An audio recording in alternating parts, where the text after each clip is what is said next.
Hello नमस्ते, आप सभी का स्वागत है ओरिजिनल टेक्टोनिक के एक और नए वीडियो के अंदर, जहां पे हम जानने वाले हैं ES6 के कुछ नए फीचर्स के बारे में। So let's get started. So basically ES6 क्या है? ECMAScript का एक नया वर्जन है जो कि ES5 के बाद ऑब्वियसली आया है।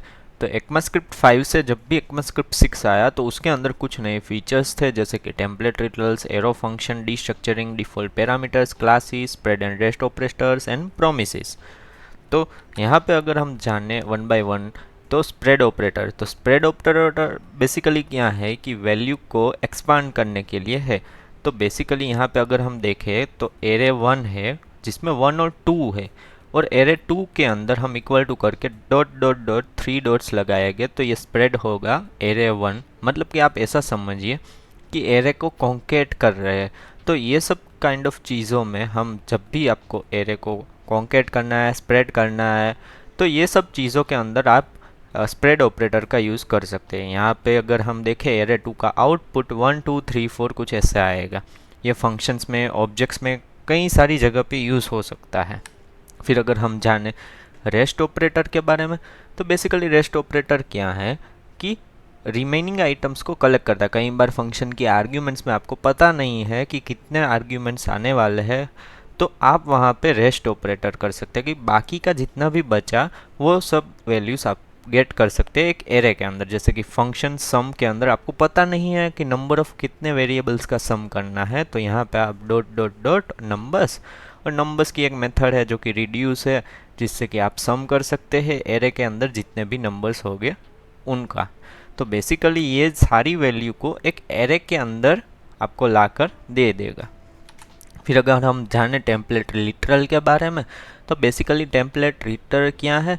जैसे कि आप मेसी स्ट्रिंग है या फिर उन सबको कोड करना है। मतलब क्या होता है कि आप प्लस करके आप कॉन्केट करते हैं स्ट्रिंग को, तो कई बार वो रीडेबिलिटी के लिए अच्छा नहीं रहता। तो ES6 के अंदर जैसे कि यहाँ पे हम देखें तो हेलो और फिर डॉलर और फिर कर्ली ब्रैकेट के अंदर वेरिएबल का नाम दे के आप कुछ इस तरीके से रीडेबल कोड को कर सकते हैं, जिससे कि आपकी रीडेबिलिटी बढ़ सकती है कोड की। बेसिकली यहाँ पे आप कंडीशनल्स भी दे सकते हैं नेम की जगह पे, और बेसिकली ये क्या है कि आपको कोड रीडेबिलिटी बढ़ाता है। फिर अगर हम जाने एरो फंक्शन को, तो बेसिकली एरो फंक्शन के नाम से ही आप जान सकते हैं कि इक्वल टू और ग्रेटर देन साइन से एक एरो टाइप की सिंटेक्स बनती है, और ये बेसिकली क्या है कि एक शॉर्ट हैंड फॉर्म है जिससे कि आप फंक्शन को डिक्लेयर कर सकते हैं। जैसे कि const add equal to a comma b equal to a plus b, means equal to और ग्रेटर देन, मतलब एरो फंक्शन है बेसिकली ये आप फंक्शन एक्सप्रेशन की सिंटेक्स कह सकते हैं, जो कि हमने प्रीवियस वीडियो के अंदर भी देखा था।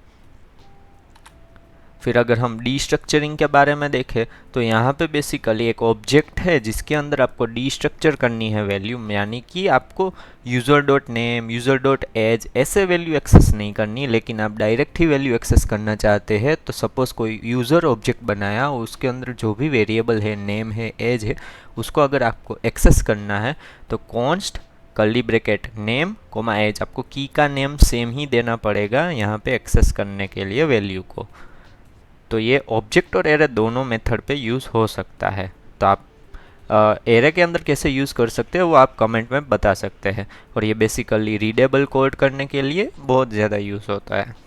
फिर अगर हम डिफ़ॉल्ट पैरामीटर की बात करें, कई बार फंक्शन में क्या होता है कि कुछ वैल्यू पास नहीं होती, तो उस वजह से एरर जनरेट होती है। तो बेसिकली उस केस को हैंडल करने के लिए डिफ़ॉल्ट वैल्यूज़ प्रोवाइड की जाती है। जैसे कि function greet name equal to guest, suppose ये ग्रीट फंक्शन कहीं पे कॉल हुआ और वो वैल्यू प्रोवाइड नहीं हुई, तो वहाँ पे वो कंसोल के अंदर गेस्ट देगा। मतलब कि बेसिकली वो वैल्यू को ऐड नहीं करेंगे तो भी चलेगा। बेसिकली अनडिफाइंड या फिर ऐसी कुछ एरर्स को अवॉइड करने के लिए आप ये यूज़ कर सकते हैं। तो यहाँ पे कुछ इस टॉपिक्स के रिलेटेड के इंटरव्यू क्वेश्चंस है जिसका आप स्क्रीनशॉट ले सकते हैं। सो आई होप आपको ये वीडियो पसंद आया होगा। Thank you guys for watching. Bye bye, signing of.